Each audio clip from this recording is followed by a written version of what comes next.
Hello everyone, welcome to SA competitive academy. So మన institute తరఫున ఇప్పుడు రైల్వేకి సంబంధించినటువంటి మోస్ట్ ఇంపార్టెంట్ క్వశ్చన్స్ని టాపిక్ వైజ్గా చెప్పడం జరుగుతుంది. సో దానిలో భాగంగా మనం నెంబర్ సిస్టమ్ థర్డ్ పార్ట్ మనం చెప్పుకుంటున్నాం. So already first and second పార్ట్ని చెప్పుకోవడం జరిగింది. సో ఇది లాస్ట్ పార్ట్ అండి నెంబర్ సిస్టమ్కి. ఇది అయిన తర్వాత మన రిమైనింగ్ టాపిక్స్ కూడా మనం చెప్దాం. సో దీంతో పాటు రీజనింగ్ కూడా చెప్తా. సో అదేవిధంగా రిమైనింగ్ ఫ్యాకల్టీతో మీకు మన యొక్క బెస్ట్ ఫ్యాకల్టీతో రిమైనింగ్ టాపిక్స్ కూడా చెప్పిస్తా. మెయిన్ ఇంపార్టెంట్ క్వశ్చన్స్ మొత్తం టాపిక్స్ కాదు, మెయిన్ ఇంపార్టెంట్ క్వశ్చన్స్ చెప్పించడం జరుగుతుంది. ఓకే. సో అండ్ ఎవరైనా సరే ఇంట్రెస్ట్ క్యాండిడేట్స్ ఉంటే రైల్వేకి ఎవరైనా ప్రిపేర్ అయితే సో ఆల్రెడీ కొంతమంది వస్తున్నారు మనకి. సో యూట్యూబ్ నుండి చూసి క్లాసెస్ నచ్చి వస్తున్న వాళ్ళు ఉన్నారు. సో ఇంకా ఎవరైనా సరే ఆఫ్లైన్ ఆర్ ఆన్లైన్ క్లాసెస్ కావాలనుకుంటే మాత్రం మన ఇన్స్టిట్యూట్ యొక్క నెంబర్స్ కాల్ చేయండి. అండ్ కింద స్క్రోల్ కూడా అవుతుంది మన కాంటాక్ట్ నెంబర్ అనేది. సో దానికి కూడా కాల్ చేసి మీరు జాయిన్ అవ్వాలంటే అవ్వచ్చు. ఓకేనా. అండ్ మీకు ఇప్పుడు నేను చెప్పే టాపిక్ సంబంధించినటువంటి నోట్స్ అనేది ఈ క్లాస్ అవ్వగానే మీరు వీడియో చూసినప్పటికీ పీడిఎఫ్ ఫైల్ అనేది మన ఇన్స్టిట్యూట్ యొక్క టెలిగ్రామ్ ఛానల్లో పెట్టడం జరుగుతుంది. ఇన్స్టిట్యూట్ యొక్క టెలిగ్రామ్ ఛానల్ ఎవరైనా జాయిన్ అవ్వకపోతే డిస్క్రిప్షన్లో మీకు దాని యొక్క లింక్ ఉంటుంది, మీరు జాయిన్ అవ్వచ్చు. ఓకేనా. సో మనం ఈరోజు ఈ టాపిక్ని మనం స్టార్ట్ చేద్దాం. అండ్ ఇంకో పాయింట్ ఏంటంటే ఎస్ఎస్సి జీడీకి ఎవరైతే ప్రిపేర్ అయిన స్టూడెంట్స్ ఉన్నారో వాళ్ళు ఫిజికల్ ట్రైనింగ్ కావాలని అడుగుతున్నారు. ఆ ఫిజికల్ ట్రైనింగ్ని ఈ మధ్యన స్టార్ట్ చేయడం జరుగుతుంది. సో ఎవరెవరికైతే ఫిజికల్ ట్రైనింగ్ కావాలనుకుంటున్నారో దాని డీటెయిల్స్ కావాలంటే మాత్రం కాంటాక్ట్ చేయండి ఒకసారి. ఈలోపు మేము కూడా ఫామ్ చేసుకుంటాం. ఇక్కడ ఆల్రెడీ వైజాగ్లో టీం అనేది ఉంటుంది. ఓకేనా. చాలా మంది కూడా బ్యాచ్ ఫామ్ అయిపోతుంది. సో ఇంకా బయట నుండి వచ్చే వాళ్ళు ఎవరైనా సార్ లేదా వైజాగ్, సో మన ఇన్స్టిట్యూట్ నుండి అయితే మాత్రం ఫిజికల్ ట్రైనింగ్ అంతా ప్లాంట్లోనే ఇప్పించడం జరుగుతుంది. అండ్ మనకి ఇక్కడే మనకి ఫిజికల్ ట్రైనింగ్ కూడా ఎస్ఎస్సి జీడీకి సంబంధించి సిఐఎస్ఎఫ్ బ్యారెక్స్ దగ్గర జరుగుతుంది. సో ఎవరైనా సరే ఈ ట్రైనింగ్ కావాలి అనుకుంటే కాంటాక్ట్ చేయండి. ఓకే. సో మనం ఈరోజు ఈ టాపిక్ స్టార్ట్ చేద్దాం. మనం దీనికి సంబంధించిన టాపిక్ని మొదటి క్వశ్చన్ చూద్దాం. If each of the digits in the number 3, 5, 4, 6, 9, 8, 3, 2, 9 is arranged in ascending order from left to right, then the position of the how many digits will change as compared to that in original number. So ఇక్కడ ఏం చేయమంటున్నారంటే so ascending ఆర్డర్లో రాయమంటున్నారు. మొదటిగా ఆ number ఏంటో రాసుకుందాం. 3, 5, 4, 6, 9, 8, 3, 2, 9. Okay. వీటిని ascending ఆర్డర్లో రాయాలని ముందు ఏం రాస్తే 2, 3 ఎన్ని టైమ్స్ ఉంది, 2 టైమ్స్ ఉంది. తర్వాత 4 ఉంది, 5 ఉంది, 6 ఉంది, 8 ఉంది, 9 2 టైమ్స్ ఉంది. ఓకే. 9 2 టైమ్స్. సో ఇప్పుడు మనకు చేంజ్ అవ్వలేనివా చేంజ్ అయ్యేనివా కావాలా? సో ఇక్కడ చూడండి, విల్ చేంజ్ ఎన్ని చేంజ్ అయ్యాయి అంటున్నాడు. అసలు చేంజ్ అవ్వలేనివి ఎన్ని ఉన్నాయి? ఇగో ఇక్కడ 3 2, ఈ రెండు వేరు వేరే కదా ఉన్నాయి, ఇక్కడ వేరుగా ఉన్నాయి. ఇలా మ్యాచ్ అవ్వలేనివే కావాలి. సో ఒకటే మ్యాచ్ అయిందంటే ఇంక మ్యాచ్ అవ్వలేనివి ఏమి ఉన్నాయి? ఇవన్నీ మ్యాచ్ అవ్వలేను. ఎన్ని ఉన్నాయి? 1 2 3 4 5 6 7 8 8 ఉన్నాయండి. ఆప్షన్ డి అనేది మన ఆన్సర్ అవుతుంది. Okay. Option D correct one అవుతుంది. Next one, 6, y is a pair of coprime numbers. మరి 6 పక్కన ఏదో ఒక నెంబర్ ఉందంటే ఈ రెండు ఏమవుతాయి? కోప్రైమ్స్. ఒకదానికొకటి హెచ్ఎఫ్ ఎంత అవ్వాలి? 1 అవ్వాలి. ఎప్పుడైనా హెచ్ఎఫ్ 1 ఉంటే వాటిని ఏమని పిలుస్తాం? కోప్రైమ్స్ అని పిలవచ్చు. 6 పక్కన ఏదో ఒక నెంబర్ ఉండాలంట. సో y అనేది. సో అండ్ ఇంకేం చెప్తున్నారు మనకి? Where y is natural number but not exceeding 20. y అనేది న్యాచురల్ నెంబర్ అవ్వాలంటే 20 కన్నా ఎక్కువ ఉండకూడదంట. How many possible values of y are there. ఇక్కడ ఏంటి అసలు కోప్రైమ్స్ అంటే ఏంటి? 2 నెంబర్స్ ఒక హెచ్ఎఫ్ 1 ఉంటే దాన్ని మనం కోప్రైమ్స్ అని పిలుస్తాం. సో అంటే ఏంటి? ఇగో దీని యొక్క మల్టిపుల్ ఏది ఇక్కడ రాకూడదు నీకు. ఓకేనా. వీటి హెచ్ఎఫ్ 1 రావాలండి. హెచ్ఎఫ్ 1 రావాలి అంటే ఏం రాయొచ్చు మనం? ఇగో 6 పక్కన 1 పెట్టవచ్చు. నువ్వు 2ని పెట్టకూడదు, 3 మల్టిపుల్ కూడా పెట్టకు. ఎందుకంటే ఒకవేళ 2 ఉందానికి ఈ రెండు కూడా 2తో క్యాన్సిల్ అవుతాయి. హెచ్ఎఫ్ 2 అయిపోతుంది. ఒకవేళ 3 మల్టిపుల్ ఉందనుకో హెచ్ఎఫ్ 3 అయిపోతుంది. మనకి 1 కావాలి అంటే సో దీని యొక్క ఫ్యాక్టర్స్తో కూడా క్యాన్సిల్ అవ్వలేని నెంబర్స్ నువ్వు చూడు. 1 రాసావు, తర్వాత 2 లేదు, తర్వాత 3 రాయడానికి కూడా లేదు, 4 రాయడం లేదు. ప్రైమ్ నెంబర్స్ చూడు, 5 ఉంది, 7 ఉంది, 9 కాదు 11 ఉంది. నెక్స్ట్ 11, 7 తర్వాత 8 లేదు, 9 లేదు, 10, 11, 12, నెక్స్ట్ 13, 14 లేదు, మనకి 15 కూడా కుదరదు, 16, 17, 18, 19. ఓకే. సో ఇందులో మనకి ఏంటి 1 5 7 11 మొత్తం ఎన్ని వచ్చాయండి? ఇక్కడ 7 రావడం జరిగింది. సో ఆప్షన్ ఏమవుతుంది? ఆప్షన్ బి అనేది మన యొక్క ఆన్సర్ అవుతుంది. నెక్స్ట్ వన్ చూద్దాం. The smallest prime number is. అన్నిటికన్నా అతి చిన్న ప్రైమ్ నెంబర్ ఏంటని అడిగారు. స్మాలెస్ట్ ప్రైమ్ నెంబర్ ఏంటండి?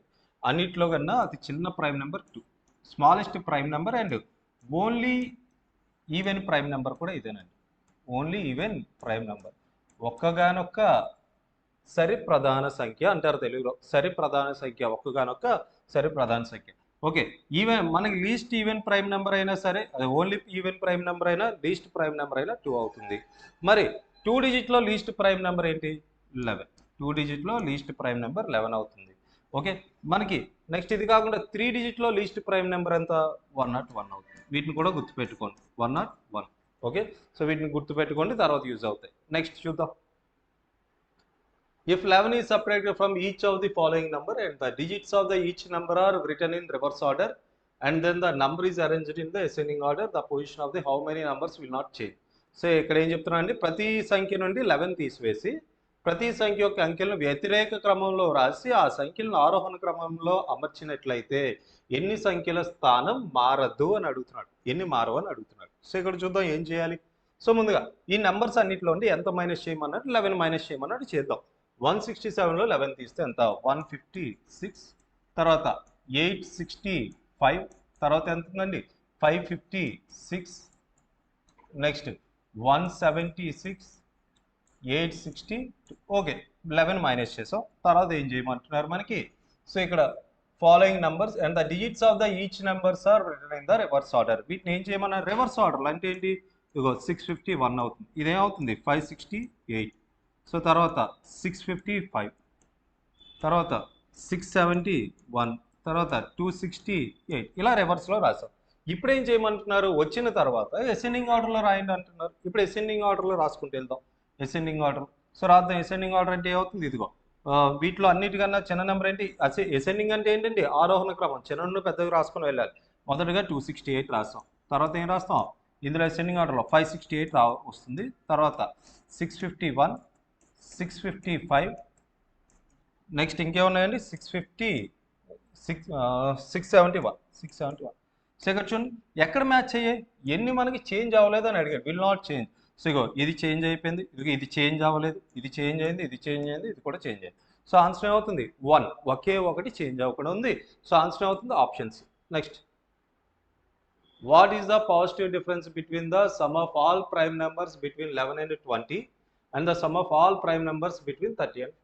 ఓకే, 11కి 20కి మధ్యలో ఉండే ప్రైమ్ నెంబర్స్ యొక్క సమ్కి 30కి 50కి మధ్యలో ఉన్నటువంటి ప్రైమ్ నెంబర్ సమ్కి మధ్య డిఫరెన్స్ ఎంత అని అడుగుతున్నాడు. ముందుగా 11 నుండి 20 మధ్యలో ఎన్ని ప్రైమ్ నెంబర్స్ ఉంటాయి, ఎన్ని కాదు ఆ ప్రైమ్ నెంబర్స్ యొక్క సమ్ కావాలి. సో 11 and 20ని కూడా ఇంక్లూడ్ చేసుకోమన్నారు, అంటే 11ని తీసుకుందాం, 11 ప్రైమే కదా. నెక్స్ట్ 13, 17, 19, సో ఈ రెండు కలిపితే 30, ఈ రెండు కలిపితే 30, కాబట్టి టోటల్ 60. ఓకే, నెక్స్ట్ 30 to 50 అంటే ఎంత 31, సో తర్వాత 33, 34, 37, నెక్స్ట్ 39, ఇంకేం లేవు ఇక్కడ 41, 43, 47, 41, 43, 47. ఓకే, వీటిని యాడ్ చేద్దాం, ఎంత వస్తుందో చూద్దాం. యాడ్ చేయండి, ఇక్కడ ఇది ఒక 10, ఇది ఒక 9, 19, 1, సో 4 + 3 + 3 అంటే 10, 11, సో ఇది ఒక 199 అండి, 199. ఓకే, 199 అవుతుంది. 199లో 60 తీస్తే ఎంత 139, 199లో 60 తీస్తే ఎంత 139. మీ ఆన్సర్ అవుతుంది ఆప్షన్ డి. సో చూసుకోండి, ఇవన్నీ కూడా మీకు రైల్వేలో వచ్చినటువంటి ప్రతి ఎగ్జామ్లో యూజ్ అవుతాయి. యూజ్ అవ్వలేదు అని మీరు ఎవరైనా చెప్తే తర్వాత మాట్లాడదాం. ఓకేనా, ప్రతి ఎగ్జామ్ అంటే ఏంటి, మీకు ఎన్టీపీసీ కాదు, గ్రూప్ డి కాదు, ఇక్కడ ఆర్పిఎఫ్ కానిస్టేబుల్ ప్రిపేర్ అవుతున్నారు చూడండి, ప్రతి ఒక్క వ్యక్తికి కూడా ఉపయోగపడతాయి, జాగ్రత్తగా ప్రిపేర్ అవ్వండి. ఓకే, సో ఇక్కడ చూడండి, the number of non square numbers between 87 square, ఇది స్క్వేర్స్ అండి, ఇవి 87 స్క్వేర్ అండ్ 88 స్క్వేర్.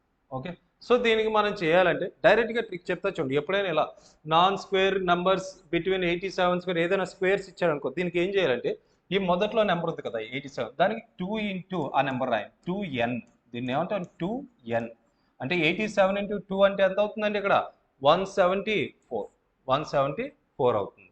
ఓకేనా, సో దీని ఆన్సర్ని ఈ విధంగా చేసుకుంటాం మనం. ఓకే, ఈ నెంబర్ ఇంటూ 2 రాస్తాం. ఓకే, సో నార్మల్గా చేయాలంటే ఏం చేస్తాం, 87 స్క్వేర్ ఎంత రాస్తారు, తర్వాత 88 స్క్వేర్ రాస్తారు. ఈ రెండింటిని మైనస్ చేసి, సో ఈ రెండింటిని మైనస్ చేసి మళ్ళీ ఏం చేస్తాం మనం -1 చేస్తాం. ఫర్ ఎగ్జాంపుల్కి ఒక చిన్నది చూద్దాం.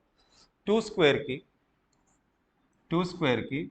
3 స్క్వేర్కి మధ్యలో ఎన్ని నెంబర్లు ఉన్నాయంటే ఎంత చెప్తారు మీరు, నాన్ జీరో. ఇక్కడ ఏంటి ఎన్ని నెంబర్లు ఉన్నాయంటే నాన్ స్క్వేర్ నెంబర్స్ 2 స్క్వేర్ ఒకటి. ఓకేనా, 2 స్క్వేర్. సో 2 స్క్వేర్ అంటే ఎంత అవుతుంది 4, 3 స్క్వేర్ అంటే ఎంత 9. ఓకేనా, 9. ఈ మధ్యలో ఎన్ని నెంబర్స్ ఉంటాయండి, 4 తర్వాత 5, 6, 7, 8, 4 ఉంటాయి. కానీ మనం ఇలా చేస్తే ఏంటి, ఇగో 9 - 4 ఎంత 5, అందులో మళ్ళీ ఇంకో 1 తీసేయాలి. ఓకేనా, ఆ నెంబర్స్ని కూడా నువ్వు మైనస్ చేయాల్సి ఉంటుంది, డిఫరెన్స్ తీసుకొని అందులో మళ్ళీ 1 చేయాలి. ఇదంతా ఎందుకు, ఇదంతా టైం వేస్ట్ కదా. ఇదిగో దీన్ని ఫాలో అవ్వండి, దీన్ని ఫాలో అయితే వెంటనే ఆన్సర్ రావడం జరుగుతుంది. Okay, next, the smallest natural number which is divisible by 8, 12, 28 and 36. ఇందులో 8తో క్యాన్సిల్ అవ్వాలి, 12తో క్యాన్సిల్ అవ్వాలి, 28తో అవ్వాలి, 36తో అవ్వాలి. ఏం కాదండి, ఇది ఎల్సిఎం హెచ్సిఎఫ్కి సంబంధించిన క్వశ్చన్ ఇది. ఓకేనా? సో అంటే ఈ అన్ని నెంబర్స్ డైరెక్ట్గా నీకు కావాలంటే దీనికి ఎల్సిఎం చేసి అయిపోతుంది ఆన్సర్. దీనికి ఎల్సిఎం చేయి. సో ఎల్సిఎం చేయడం కన్నా ఇంకా ఈజీ ఏంటి, ఒక నెంబర్ 36తో క్యాన్సిల్ అవుతుందంటే ఖచ్చితంగా 9తో క్యాన్సిల్ అవ్వాలండి. 9 డివిజిబిలిటీ రూల్ ఏంటి, ఇందులో సమ్ ఆఫ్ ద డిజిట్స్ ఉంటాయి కదా, అవి 9తో క్యాన్సిల్ అయితే మొత్తం నెంబర్ అంతా కూడా అవుతుంది. ఇంకో 5 + 4 అంటే ఎంత 9, 9తో అవుతుందిగా 9, అంటే ఇది అవ్వచ్చు ఉంచు. ఇక్కడ చూడండి 8 + 1 9, ఈ 6 మిగిలిపోతుంది, ఇలా మిగిలికూడదండి. 5 + 2 + 2 9, ఇది ఉంచండి. 6 + 3 9, ఇగో 3 మిగిలిపోతుంది, ఇది కూడా కాదు. నీకు ఈ రెండిట్లో ఒక ఆన్సర్ ఉంది. సో ఇప్పుడు చూద్దాం. సో నెక్స్ట్ ఇంకెవరితో అవ్వాలంటున్నాడు మనకి ఇక్కడ 28తో అవ్వాలి, 12తో అవ్వాలి, 8తో అవ్వాలి. ఒక నెంబర్ 8తో అవ్వాలి, ఈ నెంబర్ 8తో అవుతుందండి అసలు. 8 3 = 24, ఇంకా ఎంత ఉంటుంది 12, అవ్వదు, ఇది అవ్వదు. ఇంకా ఉన్నది ఏంటో మనకి ఆన్సర్ ఆప్షన్ ఏ మాత్రమే ఉంది. సో నీ ఆన్సర్ ఏంటి, option A 504. Next, the sum of the digits of 2-digit number is 12. The number obtained by interchanging its digits exceeding the given number by 18. The number is. ముందుగా ఏం చెప్పారమ్మా, 2 digits, ఒక number ఉంటుంది, ఒక 2-digit number, అందులో digits నువ్వు కలిపితే 12 రావాలంటున్నారు. So digits కలిపితే 12 రావాలంటే ఎక్కడ వస్తుంది, 7 + 6 అంటే 13 కాదు, 5 + 7 12 అవ్వచ్చు, 7 + 2 9 12 కాదు, 6 + 7 13, ఇది కూడా అయిపోయింది ఆన్సర్ ఇక్కడతో. Option B. ఎప్పుడైనా నీకు ద నంబర్ ఈజ్ అని అడిగాడు అనుకో, లేదా వాట్ ఈస్ దట్ నెంబర్ అని అడిగాడు అనుకో, త్రూ ఆప్షన్స్ నుండి వెళ్ళి వెంటనే ఆన్సర్ అవుతుంది. ఓకే, సో ఏమవుతుంది 57, option B. Next, the sum of squares of 2 consecutive odd numbers is 74. The sum of the numbers is consecutive. The sum of squares of 2 consecutive odd natural numbers. కాన్సిక్యూటివ్గా ఉండాలంట 2 odd numbers, కాన్సిక్యూటివ్గా ఉండే 2 odd numbers యొక్క odd numbers నువ్వు ఏం చేయాలి, square చేసి వాటిని కలిపితే నీకు ఎంత రావాలంటే 74 రావాలి. సో ఏంటి అడుగుతున్నాడు మనకు అందులో, the sum of the numbers. మరి ఆ నెంబర్స్ యొక్క సమ్ ఎంత అని అడుగుతున్నాడు. తీసుకుందాం, చిన్నదే కదా 74, నార్మల్గా గెస్ చేద్దాం. ఏముంది, కొన్ని ఆడ్ నెంబర్స్ తీసుకో. 3 5, 3² 5² అయితే 74 అయితే అవ్వదండి. తర్వాత 5² నెక్స్ట్ 7², 5² అంటే 25, 7² అంటే 40. ఓకే, ఈ రెండు కలిపితే ఎంత అవుతుంది, 74 వస్తుంది. సో నీకు ఏం కావాలైతే ఆ నెంబర్స్ యొక్క సమ్ ఎంత కావాలి. నీకు ఏం అడిగారు ఇక్కడ, 5² ఆ నెంబర్స్ ఏంటండి 5 1 7 1. సో వీటి యొక్క సమ్ ఎంత 12. సో ఎక్కడ ఉంది, ఆప్షన్ ఏ మన answer. Option A correct one. Next one చూడండి. Next, a 2-digit number z is exactly 6 times the sum of its digits. Okay, ఏదో ఒక 2-digit నెంబర్ ఉందంటే దాన్ని z అని పిలుచుకుంటున్న వాడు, ఇదిగో z అంట. ఏ 2-digit నెంబర్ z అంట, exactly 6 times the sum of its digits. ఆ నెంబర్ ఎలా ఉండాలంట, 6 times ఉండాలంటే దేనికి, వాటి యొక్క డిజిట్స్ ఉంటాయి కదా, ఆ డిజిట్స్ రెండింటి యొక్క సమ్కి 6 times ఉండాలి. ఫర్ ఎగ్జాంపుల్ ఇది చూడండి, ఈ డిజిట్స్ రెండు కలపండి, ఈ రెండింటిని కలపండి, ఎంత అవుతుంది 9. 9 6 times ఎంత, 6 9 54, అంతే ఉండాలి. ఇది కరెక్ట్గానే మ్యాచ్ అయింది. వాడు అడిగింది ఇక్కడ మ్యాచ్ అవుతుంది. ఇది చూద్దాం, 9 6, ఈ రెండు కలిపినా సరే 9, 9 6 0 54, 45 అయితే కాదు. ఈ రెండు కలిపితే ఎంత అవుతుందమ్మా 6, 6 6 0 ఎంత 36. సో ఇది కూడా తప్పు.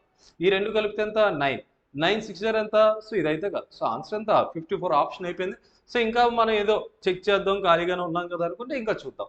Okay, difference of the number formed by reversing the digits of the Z from the original number is 9. Okay, so ఇక్కడ ఏం చెప్తున్నారంటే ఆ నెంబర్ ఏదో ఉందంట, ఆ నెంబర్కి అందులో ఉన్న డిజిట్స్ నువ్వు రివర్స్ చెయ్యు, ఈ రెండింటి యొక్క డిఫరెన్స్ 9 ఉంటుంది అన్నాడు. అది కూడా సాటిస్ఫై చేస్తుంది, ఇది దీన్ని కూడా సాటిస్ఫై చేసింది కదా, డిఫరెన్స్ ఎంత 9. సో దీన్ని కూడా సాటిస్ఫై చేసింది కాబట్టి ఆన్సర్ అవుతుంది option A. Option A correct. Next, 2 consecutive numbers are such that 1/4 of the smaller number exceeds 1/5 of the larger number by 3. The larger number is. Okay, ఏమన్నారంటే ఇక్కడ కాన్సిక్యూటివ్ నెంబర్స్ అంట, consecutive numbers.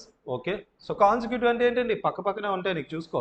Consecutive numbers అంటే, so 1/4 of the smaller number is exceeds అంటే ఇది ఎక్కువ ఉందంట, exceeds 1/5 అంటే ఇది ఎక్కువ ఉందండి. ఎంత ఎక్సీడ్స్ ఉందంట, 1/5 ఆఫ్ ది లార్జర్ నెంబర్కి 3 ఎక్కువ ఉందంట. సో ఇక్కడ మనం ఇది సాల్వ్ చేయాలి. ఇప్పుడు ఏం చేయాలి, మనం త్రూ ఆప్షన్స్ వెళ్దాం. సో ఇక్కడ చూడండి, మనకి లార్జర్ నెంబర్ ఏంటని అడిగారు, లార్జర్ నెంబర్ ఏంటో అడిగాడు కాబట్టి, సో లార్జర్ నెంబర్ 5తో క్యాన్సిల్ అయ్యి ఉంటాయండి. ఇగో చూడండి, అన్ని 5తో క్యాన్సిల్ అయ్యి, ఎందుకు అలా ఇచ్చాడు, ఇగో ఇక్కడ 5 ఉంది కాబట్టి 5తో క్యాన్సిల్ అయ్యే నెంబరే నీకు ఆన్సర్ ఉండాలి. మనకు ఒకటే ఉందనుకో 5తో క్యాన్సిల్, అది పెట్టేసేవాళ్ళం, కానీ అన్నీ అలాగే ఉన్నాయి. సో చూద్దాం, ఇది 25 అనుకో, 5 ఇక్కడ 25 రాయాలి లార్జర్ నెంబర్ దగ్గర, ఎంత వస్తుంది, ఎన్ని టైమ్స్ పోతుంది 5 టైమ్స్. ఇక్కడ 25 అయితే ఇది 24 అవుతుంది, ఇది ఎన్నిసార్లు పోతుంది 6 సార్లు పోతుంది. 6 - 5 3 కాదు, ఇది తప్పు. ఇప్పుడు 65 పెడదాం, 5 ఎన్ని టైమ్స్ 65 అవుతుంది 13 టైమ్స్. ఇక్కడ ఎంత ఉంటుంది 64, ఇది 65 అయితే ఇది 64, 4 ఎన్ని టైమ్స్ క్యాన్సిల్ అవుతుంది 16 టైమ్స్, 16 4 64 కదా, డిఫరెన్స్ అంతా ఇగో 3 వచ్చింది, సాటిస్ఫై అయింది, ఆప్షన్ బి దగ్గర సాటిస్ఫై అయింది. ఓకే నెక్స్ట్ వన్ అమ్మా, ఇది ఇలానే చేయాలంటే ఇంకోలా కూడా చేసుకోవచ్చు నువ్వు, ఇది ఎక్స్ దీన్ని x+1 ఇలా పెట్టి కూడా నువ్వు చేయొచ్చు, ఇలా సింప్లిఫై చేసుకొని నార్మల్ మెథడ్లో వెళ్ళొచ్చు, కానీ ఇది బెటర్ ఆప్షన్ కాబట్టి నీకు ఇది చెప్తున్నా. సో నెక్స్ట్ వన్ చూద్దాం. సో ఇది చూడండి, which of the following statement is not correct, ఏది కరెక్ట్ కాదని అడుగుతున్నాడు, ఏది కరెక్ట్ కాదు. There are only 4 single digit prime numbers, నిజం అది నిజం. ఎందుకు సింగిల్ డిజిట్లో నీకు ఎన్ని ఉంటాయి, 4 ప్రైమ్ నెంబర్లు ఉంటాయి. అవి ఒకసారి ఆ లిస్ట్ చూద్దామా, ఆ లిస్ట్ లేదా లాస్ట్ వీడియో చూడండి ఒకసారి. 1 to 10 అంటే సింగిల్ డిజిట్స్లో ఎన్ని ఉంటాయి, 1 to 9లో ఎన్ని ఉంటాయి, 10 to 20 ఎన్ని, 20 to 30, 30 to 40, 1 నుండి 100 ఎన్ని, 1 నుండి 50 ఎన్ని, 1 to 200 ఎన్ని, 1 to 1000. ఈ లిస్ట్ అంతా మీకు ముందు వీడియోలో ఇచ్చా, ఒకసారి చూసుకోండి. ఓకే సెకండ్ చూడండి, there are only 4 single digit prime numbers, కరెక్టేనండి. ఏంటవి 237, 2357 అండి, 2357 అవుతాయి. Okay next, there are infinitely many prime numbers, infinitely many prime numbers, చాలా ప్రైమ్ నెంబర్స్ ఉంటాయి, కరెక్టే అది కూడా, ఇన్ఫినైట్లీ మెనీ ప్రైమ్ నెంబర్స్, ఇది కూడా కరెక్టే. A prime number has only 2 factors, ఒక ప్రైమ్ నెంబర్కి కేవలం 2 ఫ్యాక్టర్లు ఉంటాయంట. ప్రైమ్ నెంబర్స్ అంటే 1 అండ్ ఇట్స్ సెల్ఫ్, 2 ఫ్యాక్టర్స్ ఉంటాయి, ఇది కూడా కరెక్టే. All prime numbers are odd, ఇది తప్పు. ప్రైమ్ నెంబర్స్ అన్ని ఆడ్ కాదండి, ఒకే ఒకడు ఉన్నాడు, ఎవడో ఈవెన్ నెంబర్ 2, ఒకే ఒక్కడు ఉంటాడు, ఆడెవడమ్మా ఈవెన్ నెంబర్. సో ఇది, సో దీన్ని వీడు మిస్ చేశాడు. సో ఆన్సర్ అవుతుంది 4 అనేది. చూడండి మీరు ఏం చేస్తున్నారు ఎగ్జామ్లో, ఆప్షన్ బిలో ఇచ్చాడు 4, మనం ఏం చేస్తాం 4 అని రాగానే ఇక ఆప్షన్ డి అని పెట్టేస్తున్నాం, ఆన్సర్ నెక్స్ట్ క్వశ్చన్కి వెళ్ళిపోతున్నారు. అక్కడ ఏంటి మీకు టైం తక్కువ ఉండదు కాబట్టి కంగారులో చక్కగా చూసుకోవాలి ఇవి, నువ్వు అంత కష్టపడి ఆన్సర్ చేసి. సో ఇది పెట్టాలా అది పెట్టాలా, 4th తప్పు అంటే ఆప్షన్ బి తప్పు. ఓకే సో చూడండి అది. Next question, which of the numbers below is divisible by all the natural numbers from 1 to 10, 1 నుండి 10 వరకు ఉండే ప్రతి నెంబర్తో కూడా క్యాన్సిల్ అయ్యే నెంబర్ ఏంటి అంటే ఏం కాదు. ఇక్కడ నీకు క్వశ్చన్ ఏ అడుగుతున్నాడు అంటే 1 to 10 నెంబర్స్ ఉంటాయి కదా, 1 నుండి 1 2 3 4 5 అప్ టు సో ఆన్ 10 వరకు రాస్తాం. వీటి యొక్క ఏం చేయాలమ్మా, వీటి యొక్క ఎల్సిఎం చేయాలి ఎప్పుడైనా సరే. 1 to 10 నెంబర్స్ యొక్క ఎల్సిఎం 2520 గుర్తుపెట్టుకోలేదు. సో పోనీ నాకు గుర్తులేదు అనుకుందాం, గుర్తు లేకపోతే ఏం చేయాలి, మరి గుర్తులేదు సో ఏం చేయం. సో 1 to 10 అంటే ప్రతి నెంబర్తో 1తో అవ్వాలి, 2తో, 3 4 5 6 7 8 9తో కూడా అవ్వాలి. ఇందులో 9తో క్యాన్సిల్ అయ్యే నెంబర్ ఎక్కడ ఉందో చూడు, ఇది 9తో అవ్వదు, ఇది 9తో అవ్వదు, ఇది 9తో అవ్వదు, ఇది ఒకటే అవుతుంది. ఆన్సర్ ఏమవుతుంది option C. Okay option C నీ ఆన్సర్. గుర్తు లేకపోతే ఇది చేయి, గుర్తుంటే 2520 పెట్టుకో. ఓకే నెక్స్ట్, ఇది 4 power 2n అండి, 4 2n కాదు 4 power 2n, ఆ పవర్స్ని చేంజ్ చేయలేదు అంతే. సో ఒక్కసారి అది నేను రాస్తా చూడండి, 4 power 2n + 1 = 2 power 3n + 9. So bases equal ఉంటే నాకు చాలండి, పవర్స్ని ఈక్వల్ చేసుకుంటాను నేను. అంటే ఇది ఎంత కావాలి నాకు, 2 స్క్వేర్ అని రాస్తాను, 2 స్క్వేర్. దీన్ని 2 స్క్వేర్ అని రాశాను అనుకో ఫర్ ఎగ్జాంపుల్. ఓకే ఇక్కడ రాస్తాను 2 స్క్వేర్ అని రాశాను. సో ఇలా రాశాను 2n + 1 ఇలా రాశాను. దీన్ని ఏమని రాయొచ్చుకో, a power m whole power n ఏమవుతుందండి, a power m whole power n = ఏమవుతుంది, ఏ పవర్ m × n అవుతుంది. సో అప్పుడు ఏమవుతుంది, సో ఇది కూడా రాస్తా. మీరు ఎగ్జామ్లో ఇంత పెద్దగా రాసుకుంటే వెళ్ళకూడదండి, ఎక్కడే చేసుకొని వెళ్ళిపోవాలి, ఈక్వల్ చేసుకోవాలి. సో 2 2s ఎంత 4n + 2 1s = 3n + 9. So 3n ఇటువైపు వస్తే n అవుతుంది, ఈ 2 అటువైపు వెళ్తే ఎంత 7. సో ఆన్సర్ అంటే n = 7. మనకు అడిగింది కూడా n కదా, ఆప్షన్ బి 7 కరెక్ట్ ఆన్సర్ అవుతుంది. సో నెక్స్ట్ క్వశ్చన్ చూద్దాం. Next one, if the sum of the 3 consecutive odd numbers is 309, then the largest number among them is. So ఇలా కాన్సిక్యూటివ్ అన్నాడంటే మీకు ముందే చెప్పా ఏం చేయాలంటే ఎన్ని నెంబర్స్ ఉంటే దాంతో డివైడ్ చేయండి, ఎగ్జాక్ట్గా మిడిల్ నెంబర్ మీన్ వాల్యూ వస్తుంది నీకు. మిడిల్ నెంబర్ కావాలంటే ఏం చేయాలి మనం, మొత్తం 3 ఉన్నాయండి, ఇవన్నీ కాన్సిక్యూటివ్ ఎలా ఉన్నాయి 3 ఉన్నాయి. సో మిడిల్ నెంబర్ కావాలంటే ఏం చేయు, ఎన్ని నెంబర్స్ ఉన్నాయో దాంతో డివైడ్ చేస్తావు. దీన్ని 3 కదా ఉన్నాయి, 3తో డివైడ్ చేస్తే 103. సో మిడిల్ది 103 అండి. ఇవన్నీ ఏంటివి ఆడ్ నెంబర్స్, ఇది 103 అంటే నెక్స్ట్ ఏమవుతుంది 105. మరి దీని ముందుది కావాలంటే 101. సో కావాలంటే 3ని యాడ్ చేయండి, ఎంత అవుతుంది 103 + 105 + 101 309. అదే అవ్వాలి, ఖచ్చితంగా అవుతుంది కూడా. సో ఆన్సర్ ఎంత లార్జర్ నెంబర్ కావాలి కాబట్టి 105, option A correct. Okay next, so ఇది ఈరోజు మనం చెప్పుకుందాం అనుకున్న కంటెంట్ అనేది. రేపటి వీడియోలో ఇంకొంచెం కంటెంట్ యాడ్ చేసి దానికోసం కూడా మనం చెప్పుకుందాం. సో కొత్త టాపిక్స్ ఇంకా మనం డిస్కస్ చేద్దాం. ఎటువంటి డౌట్స్ ఉన్నా ఏమన్నా సరే మన కామెంట్ సెక్షన్లో పెట్టండి. సో అదేవిధంగా సో ఎవరైనా ఇంట్రెస్ట్ ఉంటే మాత్రం, సో మీరు బ్యాచ్లో జాయిన్ అవ్వాలనే ఇంట్రెస్ట్ ఉంటే మాత్రం కాల్ చేయండి. ఓకే దీని తర్వాత SSC ఒక ప్రెస్టీజియస్ బ్యాచ్ ఒకటి స్టార్ట్ చేస్తున్నాం అండి. సో దీనిలో ఏంటంటే ఎనీ ఎస్ఎస్సి ఎగ్జామ్ మనం రాసే విధంగా some basic level non maths students కూడా ఈజీగా అర్థమయ్యే విధంగా సమ్ బేసిక్ లెవెల్ నుండి హై లెవెల్ వరకు మనం ఎటువంటి పేపర్ అని మనం చేసే విధంగా క్లాసెస్ అనేవి చెప్పుకోవడం ఉంటుంది. సో ఆ బ్యాచ్ 10th నుండి స్టార్ట్ చేసినాం. ఇంట్రెస్ట్ ఉన్న క్యాండిడేట్స్ కాల్ చేయండి. సో మీ యొక్క డీటెయిల్స్ అనేవి ఇవ్వండి. సో మనం బ్యాచ్ స్టార్ట్ చేసినప్పుడు మీకు కంప్లీట్ డీటెయిల్స్ అనేవి ఇవ్వడం జరుగుతుంది. Okay, thank you. So next వీడియోలో మళ్ళీ కలుద్దాం.